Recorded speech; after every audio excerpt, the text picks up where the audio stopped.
بسم اللہ الرحمن الرحیم۔ السلام علیکم۔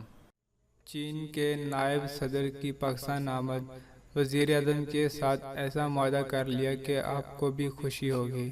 مزید آگے چلنے سے پہلے ڈیلی بال یوٹیوب چینل کو سبسکرائب کریں اور بیل آئیکن پر ضرور کلک کریں۔ وزیر اعظم عمران خان اور چین کے نائب صدر کی ملاقات میں مختلف شعبوں میں ایم او یو پر دستخط ہوئے، جن میں لسبیلا میں جدید زرعی یونیورسٹی کے قیام کے لیے ایم او یو بھی شامل ہے۔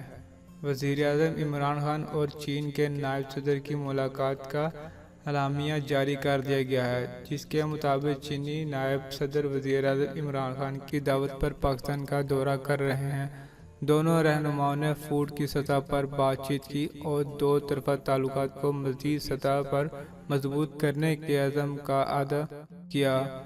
اس ملاقات میں فیصلہ کیا گیا کہ دونوں ممالک کے درمیان سیاسی، معاشی، تجارتی و دیگر شعبوں میں تعلقات کو وسعت دی جائے گی۔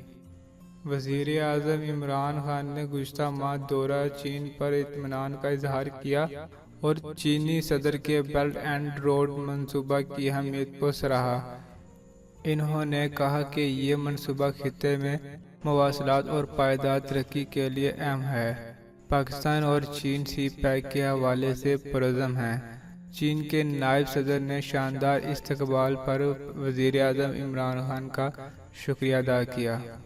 وزیر اعظم عمران خان اور چینی نائب صدر کی ملاقات کے دوران باہمی تعلقات کو فروغ دینے کے لیے مختلف شعبوں میں ایم او یو پر دستخط ہوئے، جن میں زرعی تعاون اور فرم ورک بہتر بنانے کی یادداشت، پاک چین معاشی ایگریمنٹ، لسبیلا میں جدید زرعی یونیورسٹی کے قیام کے لیے ایم او یو شامل ہیں۔